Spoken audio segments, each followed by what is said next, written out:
Hi, everyone. Welcome.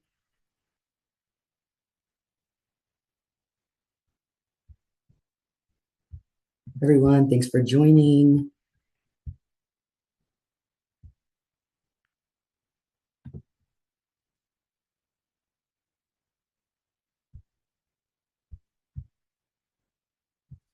We'll get started in just a moment, just giving some folks some time to join.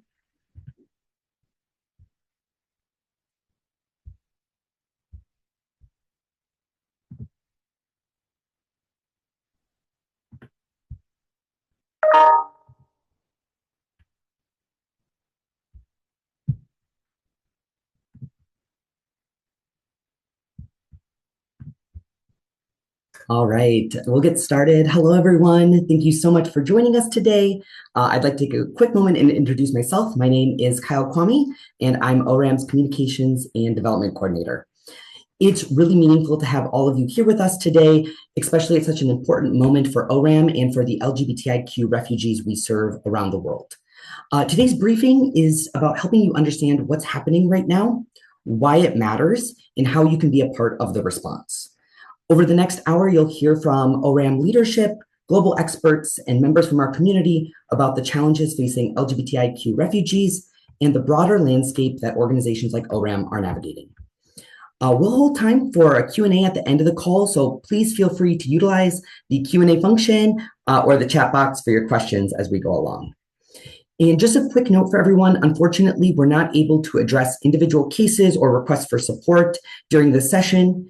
If you need assistance, please email oraminfo@oramrefugee.org and we will follow up. And as soon as we get started, I will share that information in the chat so you can all see that there. And what we hope to do today is bring clarity to this moment, sharing why ORAM's work remains so critical and how you can play a role in ensuring that this work continues. And with that, it's my pleasure to turn it over to ORAM's Executive Director, Steve Roth, to get started. Over to you, Steve.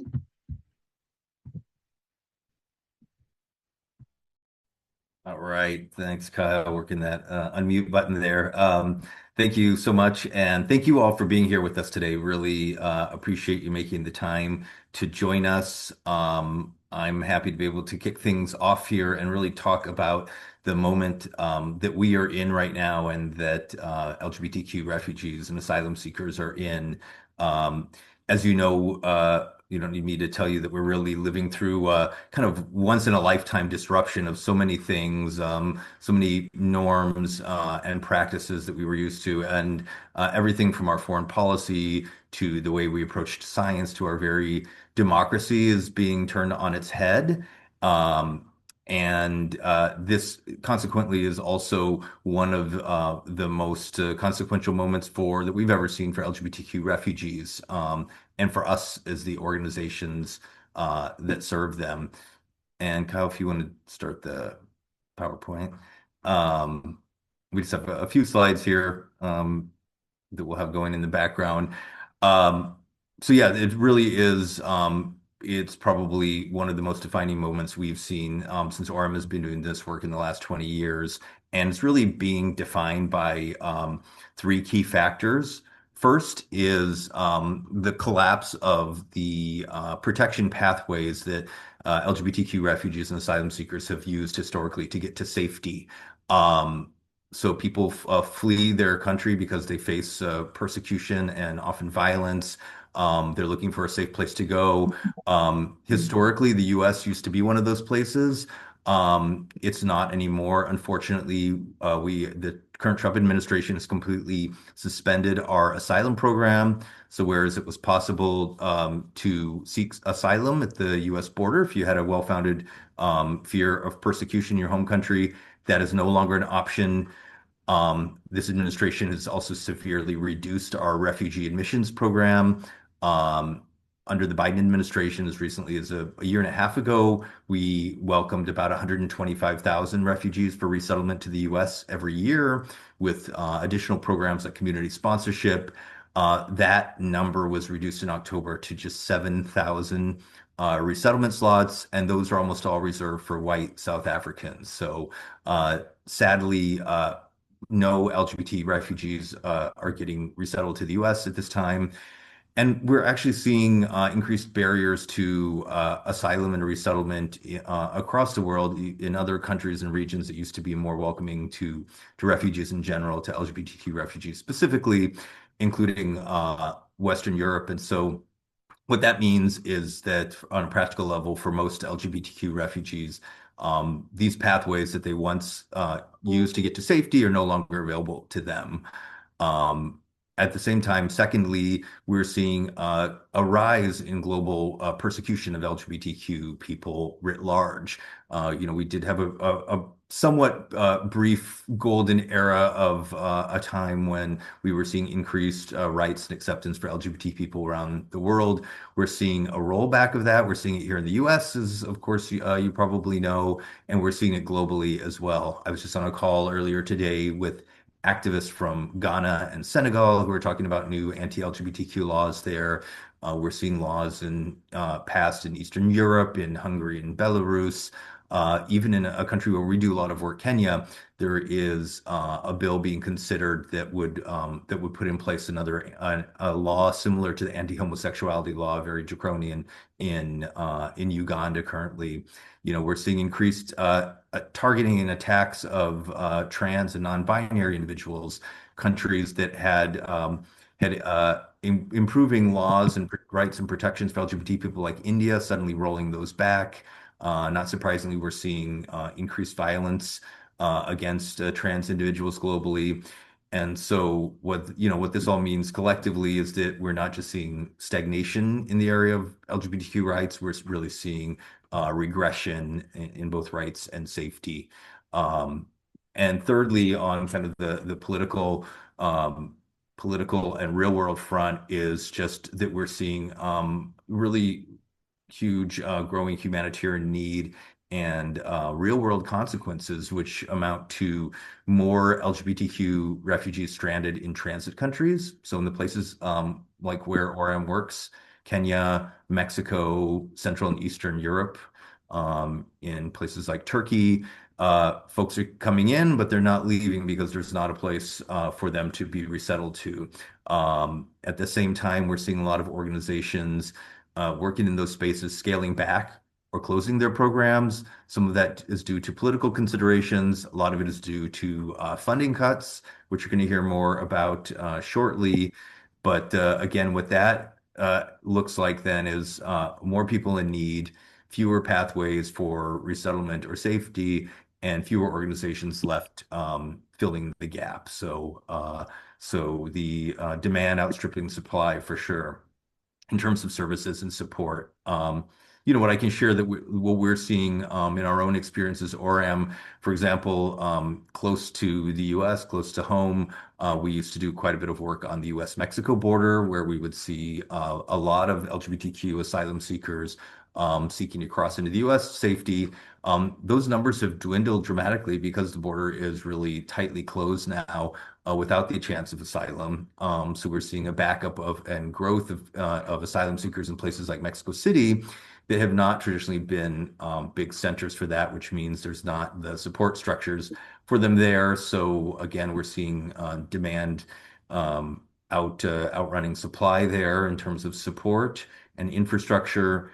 I can share from a recent trip that we made to Nairobi, where we got to visit with a lot of our clients, folks just sharing with us that the organizations that used to support them in areas from food and medical support to mental health support, that they've pulled back, that they really don't have any place to turn to. We've heard of case of individuals with serious medical conditions that they're unable to get treated because organizations that had been providing the area support in those areas are not supporting anymore.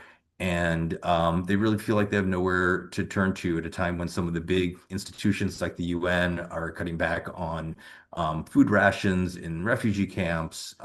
It's just a really a time of increased need and decreased support. So it's a pretty grim situation, truth be told. And of course, all of this is happening at the same time that we're seeing pretty dramatic decreases in funding in our space. And so that's actually our next topic of discussion. We're going to keep things moving here because, as Kyle said, we have a number of different speakers and conversation points. So, with that, I'm very pleased to be able to introduce our new chair of the ORAM Board of Directors, and that is Ariane Cartwright. And just to give a quick introduction of Ariane, in her day job, she's the Director of Investor Relations at the End Fund, where she leads institutional giving in North America.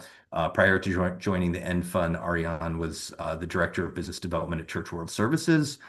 She spent over 15 years supporting NGOs and UN agencies in reaching their fundraising and communications and strategy goals.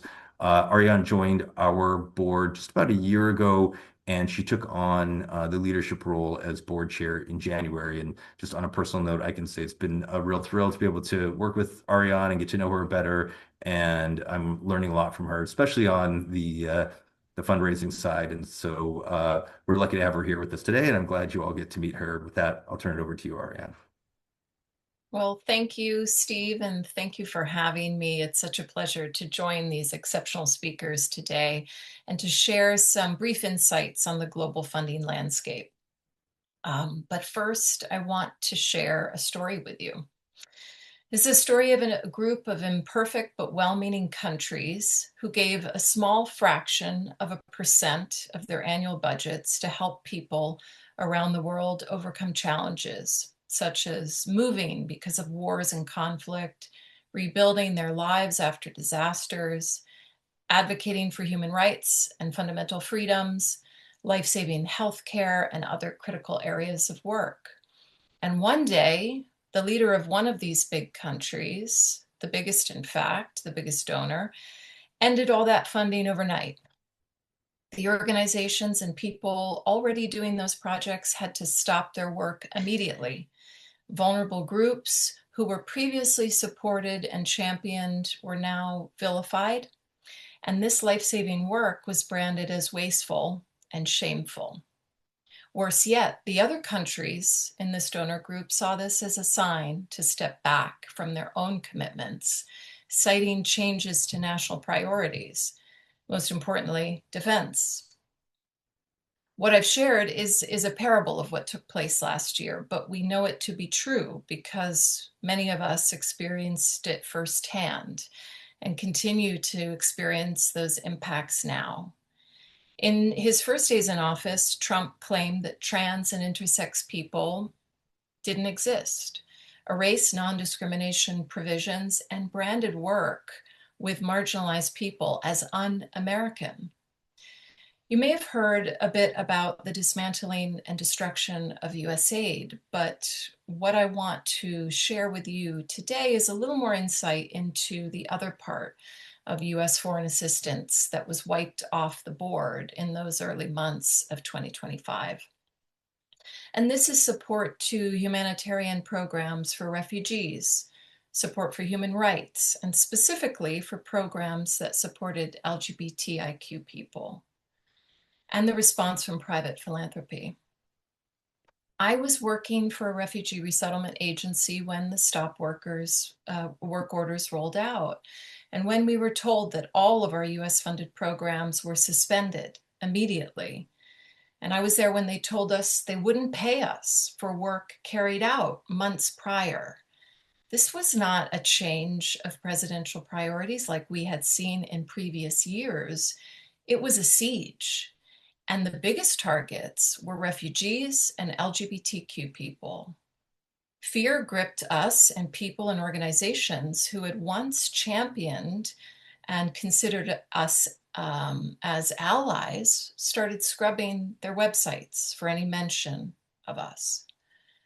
You know, our friends at Outright International shared earlier this year that 125 million in global funding was wiped out for LGBTIQ work. But I believe that number to be much higher. So if you'll bear with me, I'm going to share a slide. Kyle, if you could be so kind. I want us to look at the US State Department alone. Back of the envelope, 2 years ago, 40 million a year was given to the Global Equality Fund, which at the time was a public-private partnership. of governments, private sector entities that were dedicated to advancing and defending human rights and fundamental freedoms for LGBTIQ people. Then let's look at the $4 billion for refugee assistance and resettlement. I think back of the envelope, 2 to 3% was going earmarked for what we considered work specifically with LGBTQ refugees and asylum seekers. Call it 100 million from the Bureau of Population and Refugees and Migration, gone. Then add another 20 to 30 million from the Bureau of Democracy, Human Rights, and Labor. Okay, what do we have? Roughly 170 million from just the State Department alone. And when we think about all that was lost with the destruction of US aid, health programs, agriculture programs, my guess is that more than $250 million a year in global LGBTQ funding was wiped off the table last year. Now, this next graph is a sobering reminder of how much support has been lost and what that means in terms of kind of the relativity of spending. Kyle, if you could be so kind.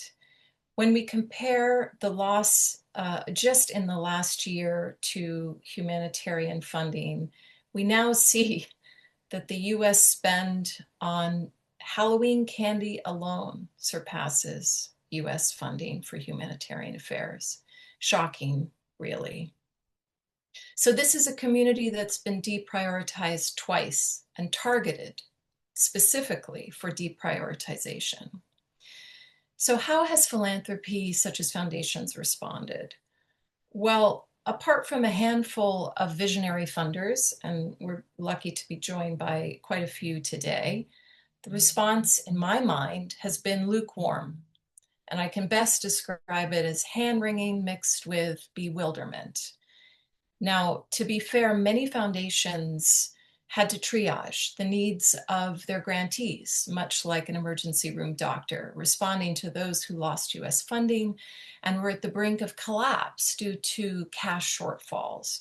So the priority for many foundations has been filling gaps, and that has meant for smaller funding partners like ORAM, who didn't receive US funding directly, the partnership has come to an end. And some in philanthropy, fearful of retribution by the administration and uncertain whether grantees would survive, decided not to step forward, but to step back, lay low, citing the need for strategy realignment. You know, we have some incredible foundations and corporate partners joining us on the call today who have stepped up to support ORAM, such as the Center of Disaster Philanthropy, the Potluck Fund at COPA, Airbnb, JP Morgan, and others. But we also heard from longstanding funders that we and the communities we served were no longer a priority. All of this translates into what ORAM is now facing, which is a $300,000 funding gap for this year alone. And we are deeply grateful for the partners who have stayed with us, especially our individual donors who have rallied by our side and who have helped us raise a record amount. But they alone cannot carry this shortfall. The reason ORAM's work is so important is because, plainly said, it works. And we're fortunate to have Dr. Lee Badgett with us today to speak to that impact. Dr. Badgett is a leading economist and a global expert on the economic impacts of LGBTQ inclusion. She's a professor emeritus at the University of Massachusetts Amherst, a distinguished scholar at UCLA Williams Institute, and currently serves as a chief economist and founding partner of COPA, the LGBT plus Economic Power Lab. I had the chance to meet Dr. Badgett last year at the world's first LGBTIQ Inclusive Finance Summit, and it was truly a highlight of my year. Her work has helped demonstrate how exclusion harms economies and how inclusion strengthens them. And we're honored to have her with us to share more on the broader impact of investing in economic empowerment initiatives for LGBTIQ refugees. Over to you, Dr. Badgett. Thank you so much, Ariane. I'm really delighted to be here because I love Orem. Um, I suspect I'm the only person who kind of came to this work today, maybe this meeting right now, because I'm an economist. Although now I have deep suspicions about Steve because he was talking about supply and demand. Uh, Anyway, I got interested in economic empowerment because of the numbers that I and other folks in the economics field were finding that showed the kind of inequality, the unfairness, the discrimination that's really characteristic of LGBTI people's lives everywhere in the world, to be honest. We see wage gaps for LGBTI people compared to cisgender heterosexual people. We earn a lot less. We see higher rates of poverty. We see very blatant discrimination that's very well documented in many countries around the world. And we can see how wasteful that is. Some of the work that I've done has shown what we lose when we don't take advantage of the skills, the knowledge, the creativity of LGBTI people fully. And that's a trillion dollars a year in a conservative estimate. So think of sort of the economies of Turkey or the Netherlands just suddenly disappearing overnight. That's the kind of loss that we're talking about because of how LGBTI people are treated. And we have a human rights movement that has long talked about economic inclusion as a human right, and that's extremely important. But I didn't see in our space, the space we're working in, what I saw in the feminist economic space, for example, where people were going beyond non-discrimination laws to find more direct paths to the kind of economic empowerment that women were missing, for example, all over the world. Um, and so I got interested in trying to find organizations doing that, and it turns out there were some, and Orem was one of them. Orem is one that's been around probably as long as any of them, maybe a couple of exceptions, but Orem was a great example of how you can take some of these tools that we've learned. There's nothing, magical about them. And when I say these words, skills training. Um, Microcredit, entrepreneurship training, building social enterprises. These are things that just are just words, but when they get put into place by an organization that knows what it's doing, like Orem, you start to see people's lives change. Um, so I think Orem is particularly important because of the kind of context that they're working in that both Steve and Ariane have been talking about in working with LGBTI refugees. So let me just tell you a little bit about a project that I'm still working on that is doing case studies of some of these programs, and Orem is one of them. So I have interviewed people who were low-income people, came from tough lives, who were LGBTI and economically vulnerable in Rio, with the famous favelas, Mexico City, Kathmandu, and in Nairobi. And all of these folks faced struggles. Everyone faced issues of family rejection, had to deal with encounters with biased people, had to fear violence, had to learn how to live with the lack of access to jobs, to credit or savings, to manage in a world where maybe they didn't have all the knowledge that they actually needed. So there were a lot of common factors that we see there. But I will say in Nairobi, the folks who were working with ORAM, things were harder. Things were harder in many ways. They often have very little community to fall back on. They were extra vulnerable as refugees in a country that still criminalizes homosexuality and treats them different from other refugees. They don't feel like they can be very open about who they are, to express who they are. And many of them started their lives in Kenya living on the street and were homeless. Their priority frankly, was not power, it was survival. But they displayed remarkable resilience and an ability to keep going. And Orem was a big part of that story for them. It gave them hope, but also a lot more than that. It helped them build some community. It gave them seed funding for their businesses, whether they were creating nail salons or shops or little chicken restaurants, gave them the possibility of accessing work that's online. Um, all of these different kinds of ways of making a living in the world became open to them because of the work with Orem. The other thing I really like about Orem is that they track all these things very rigorously. Their own tracking shows that earnings rose for those folks who went through their cosmetology training. They found that people found other folks to share their workspaces with, to have a bigger profile, bigger businesses. They learned business skills, the kind of record keeping that good businesses have to keep, how to deal with customers, how to think about new products. So, in all these ways, we could see that that economic empowerment can start to emerge for people who are just focused on survival. It's changed their lives, and it's starting to give them options for living the lives that they want to live. So that's why I'm here, because we can actually do something about economic inequality. So why are you here? If you want to see people who are LGBTI live with dignity, they need those options. If you want them to have what they need to live, a roof over their head, clothing, food, they need to have some kind of economic livelihood that gives them those possibilities. If you want to see us treated equally, give them the same options. If you want to see what human rights look like in the real lives of LGBTI people, it's this kind of economic empowerment. And if you want us to be a more powerful political movement, then you've got to have people who feel empowered and secure enough economically to stand up and participate in that movement. So there are lots of different goals that we walk into the room with, and I think they're all connected in a really important way to thinking about how to generate a livelihood, the skills and opportunities to find a job, to start a business. And there are obviously things that we can do, which is starting with supporting organizations like Orem and Orem in particular to start providing new skills, credit, and entrepreneurship training. They are the ones who are still out there fighting the good fight. The kind of devastation that Ariana was talking about is real, and lots of organizations are not around right now. But we need to hang on to the ones like Orem that know how to do this and know how to do this right. There's nobody else who's going to come save us on this, and we have to be the ones to do that. Thanks.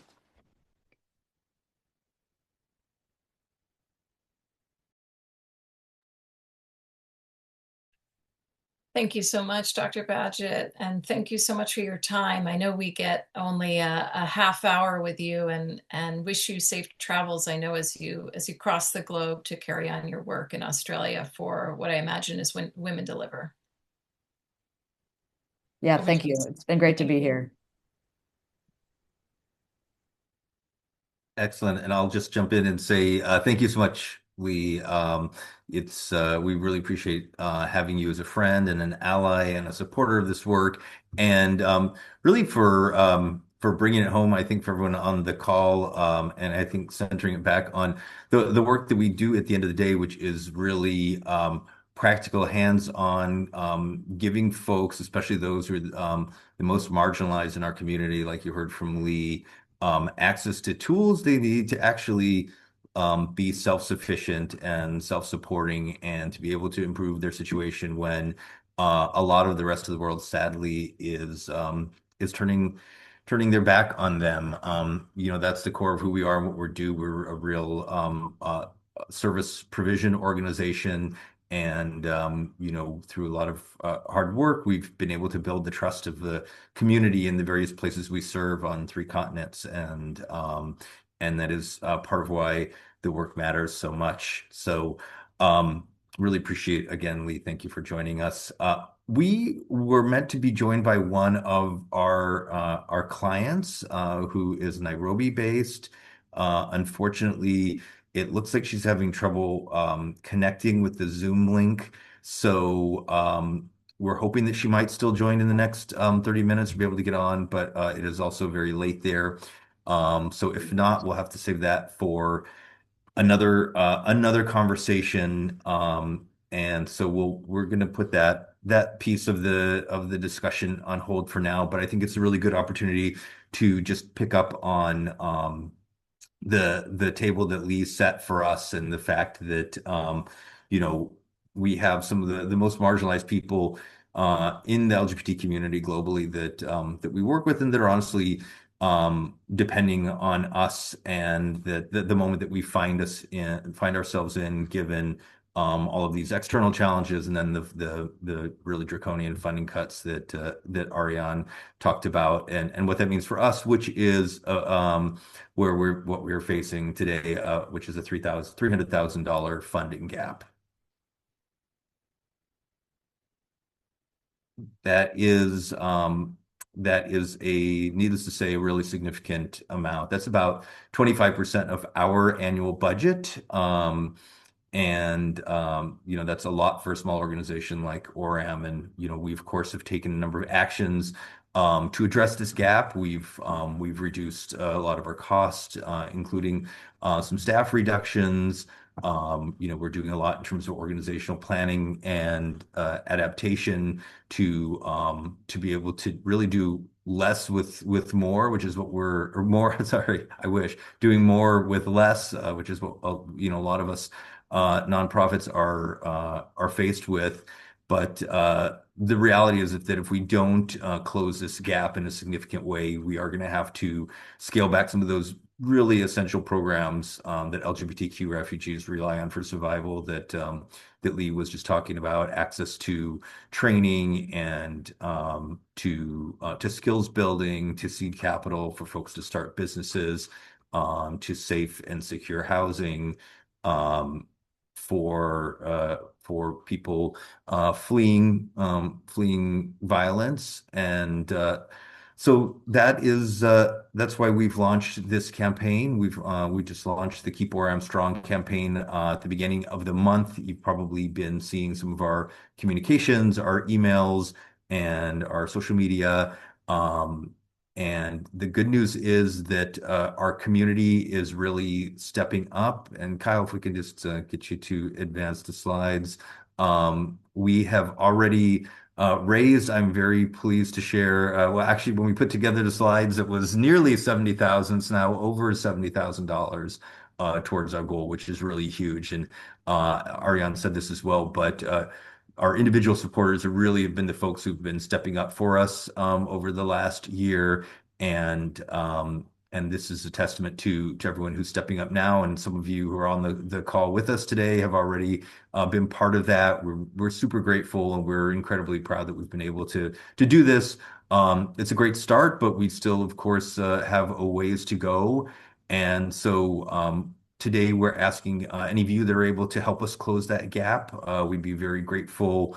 It's really an all hands on deck moment.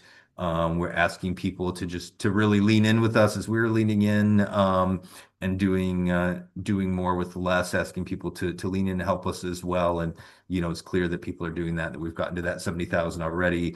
Certainly, if you can make a donation, we'd be super grateful. You can scan that QR code. It will take you to the campaign page. Monthly gifts are an option if you like to spread it out. We'd be very grateful for you just to share it with your networks, and with people that you know, and help spread the word, and get the word out. That is really how these things happen. And so we really appreciate you standing with us, and ultimately with really marginalized but resilient LGBTQ refugees who need the support when so many other options for support are drying up. This is part of a multi-pronged effort. We're also exploring strategic partnerships to strengthen ORAM's future. But to do any and all of that, we really need to do it from a position of strength and stability. And so that's why the campaign is so important. So we really appreciate your ongoing support. And for those who haven't yet joined the campaign and are able to help now, we really appreciate it. So with that, I want to check with Kyle, and we have a special guest that's joining us today, another special guest. And Kyle, is she with us? Yes, I believe Dominique is here. Hi, Dominique.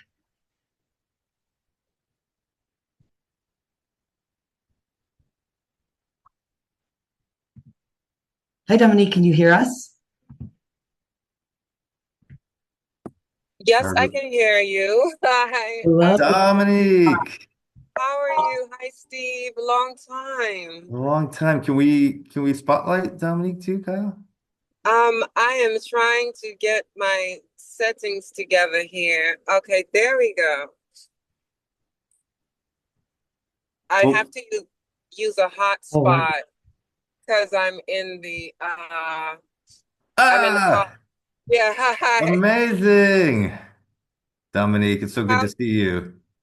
Same here. You're looking fantastic. Thank you. I'm looking a little red in this light. I don't know why, but you look amazing as always. And I see you getting shout outs in the chat. Let me just at least Thank introduce. God. Yeah. Let me just at least introduce you properly. Not that you need an introduction, but we are, as you can see, incredibly lucky to be joined today by a powerful advocate and voice for ORAM's work. You probably know her from the hit series Pose, or from her incredible runway work, or maybe the amazing activism that she does for the transgender community. But she's the one, the only, the icon and legend. Please, everyone, join me in welcoming Dominique Jackson. Thank you, thank you, thank you, thank you, Steve. Thank you. And Steve, thank you for all the amazing work that you continue to do, especially at this time. I know it's really hard and so many people have given up, so many turned back. And I just want to thank you.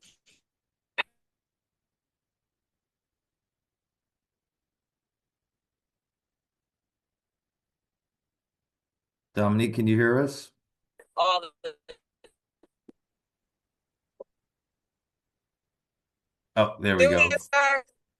Yeah. Or did I get started?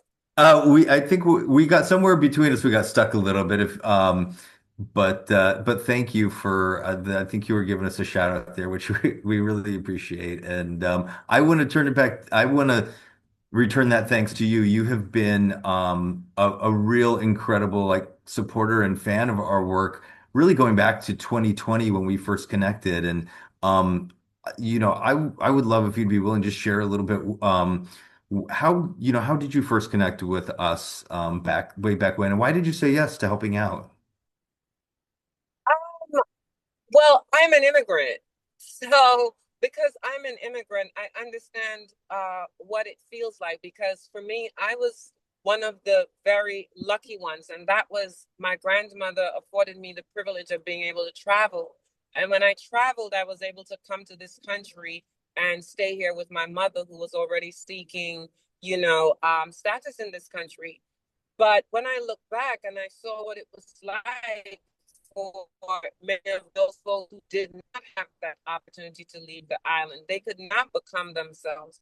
I thought to myself, for my African brothers and sisters and non binary siblings, the best thing I could possibly do with the little blessing that I had was to try my very best to give back. And so when we connected, I thought, like, why not? It's what my heart said that I should do. I'm also Pisces, so It's beautiful. I've always felt that love from you, and just generosity of spirit, particularly around the community. And I was there. I remember the when you first connected with us, you got interviewed by a member of the queer refugee community in Kenya, and I could see your heart opening up, the light going off in your eye. But I'm just curious, what stayed with you from that experience? I see you smiling now too. because it keeps me grounded.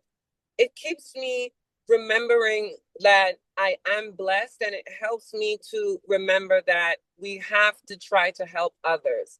Every time I walk into a space and something may not be right, or I may feel like I deserve something else, I think of a strategy to get to what I need, because I'm always thinking of my brothers and sisters who would just, you know, want for this opportunity to be able to get into that space. So it humbled me. It also reminded me of how resilient we are. There are folks out there that are saying to themselves, I have no life here.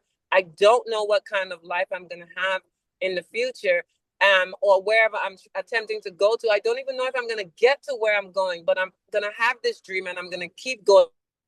Hope. And so that's what was inside of me. So that's what kept me here, because I am that person.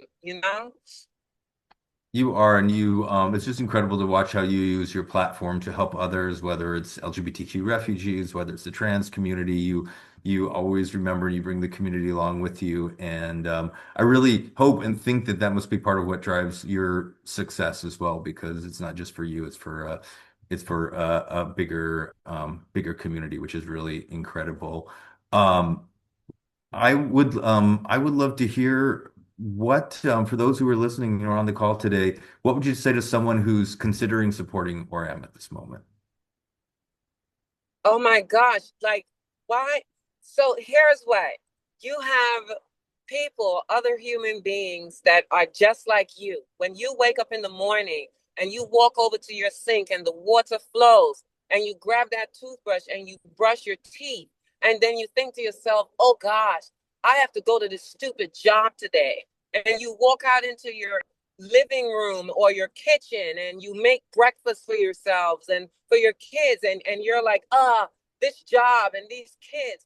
There are people out there that when they wake up, they don't know if they're going to have breakfast. And it's not just because they did, it's because the world says that they're not good enough.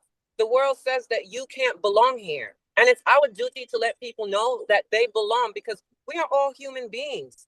Every time we eat, we should think about the fact that there's so many others that are not eating. When we walk into stores and we buy luxury items and we're like, oh my gosh, I got this or I got that. Think about those that don't have it.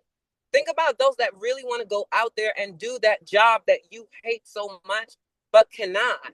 And think too that when you're talking refugees, this is someone's home that they have lost, and not just lost their home because of, let's say, a hurricane or something, but because people where they are telling them that your life has no value.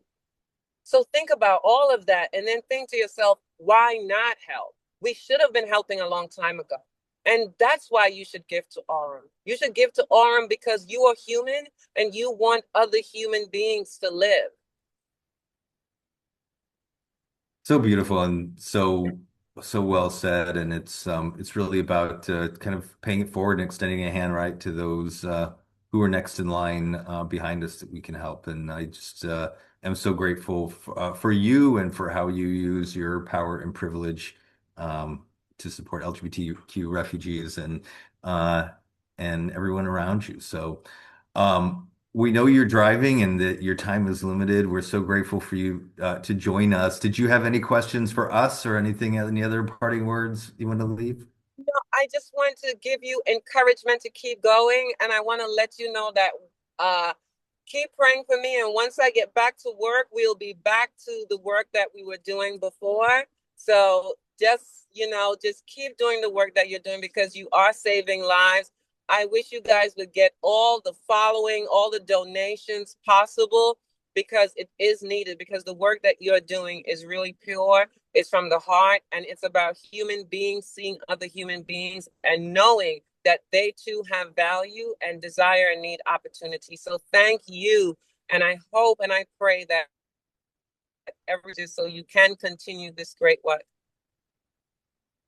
Thank you so much, Dominique. You're an icon. We're so grateful to you and your fiance for all that you've done for the community over the years and for ORAM. And we look forward to lots more opportunities to work together and just really appreciate you making the time to join us today. It means a lot. Oh, you're welcome, my loves. Thank you for all you do.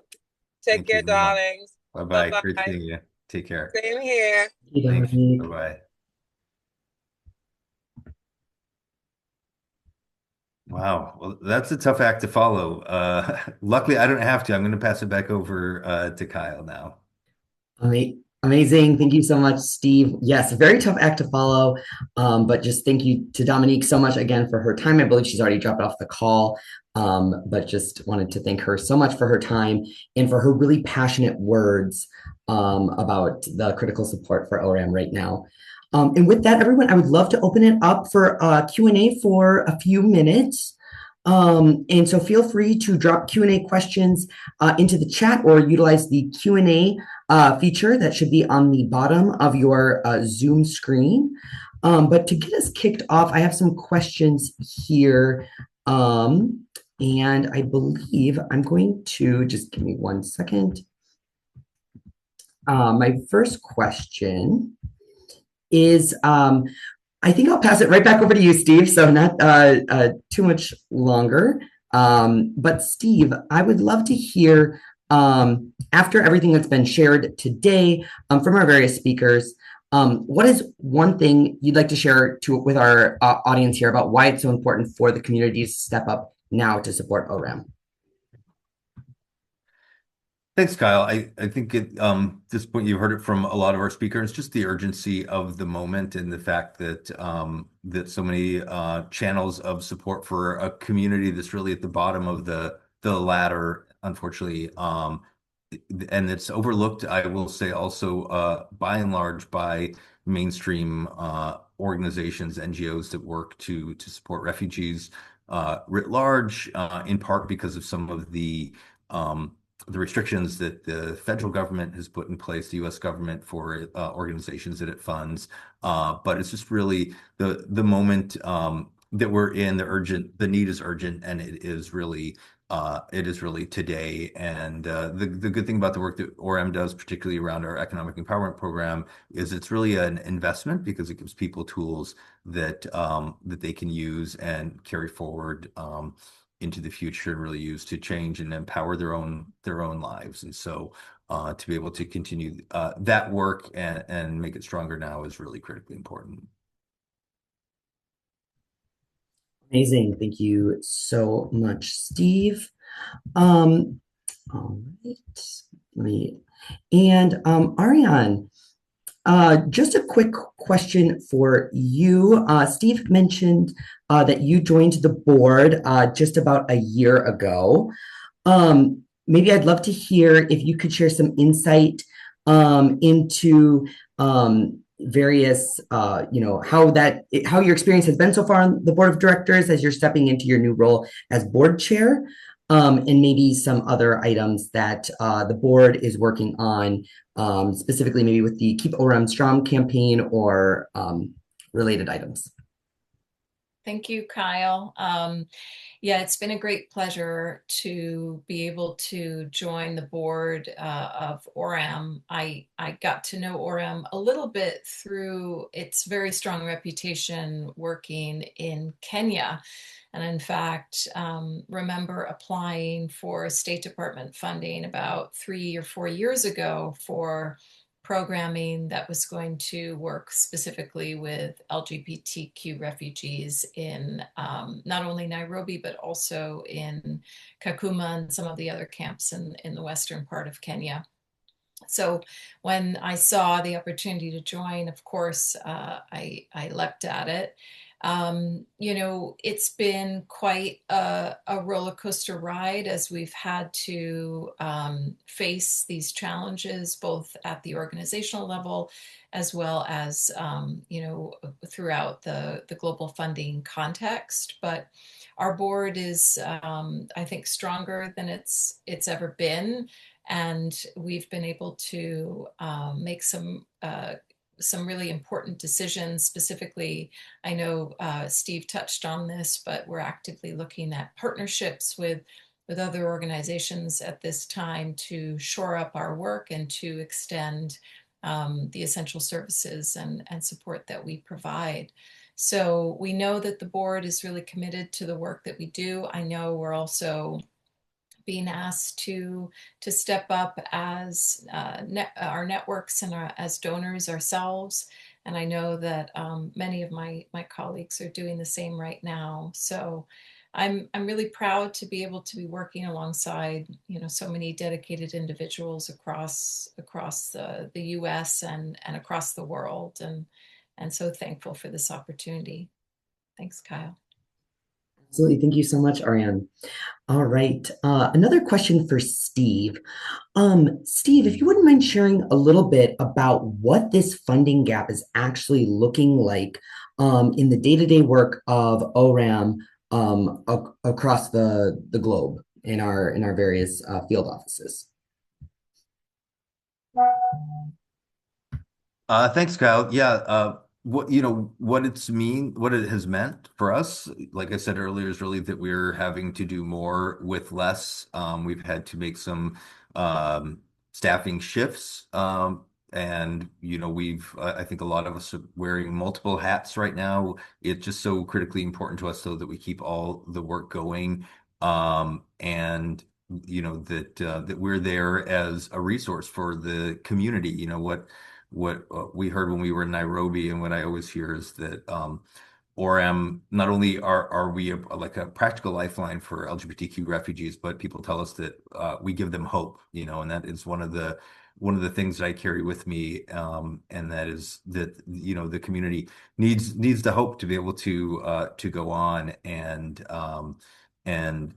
it's so critical for us to be able to be there with the services, with the support, and giving them hope. But like I said, the reality is doing less with more, and the funding that is coming through with the campaign is going to enable us to continue to build our programs, and to ensure that they are strong, and that we're able to serve in the various geographies where we serve, and really um, develop a long-term plan for sustainability for the work.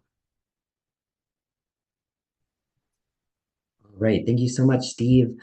Yes, please continue to keep the questions coming. We have just a couple more minutes left of the Q&A. But something I would love to ask Ariane is, Ariane, thank you for sharing about how you found out about ORAM and your connection to our work. But I'd love to hear, as you've gotten deeper, engaged with ORAM, what is one aspect of our work, or one story that stands out to you about our work, whether it be an individual story, or about our programmatic work. Of course, happy to. I mean, for me, I think it's it's the story of livelihoods and rebuilding livelihoods, especially after fleeing. When we think about our clients and our colleagues who are in Kenya, who are leaving maybe Uganda and going to Kenya and finding themselves in an environment that is perhaps a bit safer, but certainly not safe. And thinking about how they rebuild their lives in a country that, as you and others have shared, is very hostile to the community and to them. And building those livelihoods and being able to serve as a ladder and a lifeline to those who may be behind them in this journey is so critical. And that's what we've heard from many of our clients, that once they're able to have a successful business, they serve as kind of beacons of hope within the community, that they can help others, but also that others can help themselves. And that's been a real source of inspiration to me as I've seen and been able to meet some of our clients. Amazing, Ariane. Thank you so much. All right, so I'm just going to pause there if anyone has any other Q&A questions before we wrap up.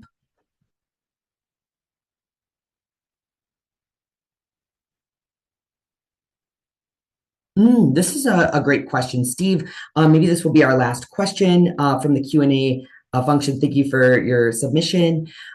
So this person is curious, how can clients support in this campaign? As a client for ORAM, I know the lifeline that you provide to myself and others. So Steve, any way our clients can support the campaign? That is a great question. First of all, we appreciate all of you for joining us on the call today. You are why we do this work, and just as always, we ask and appreciate you being partners in the work. Our work is built with and for and around the people that we serve.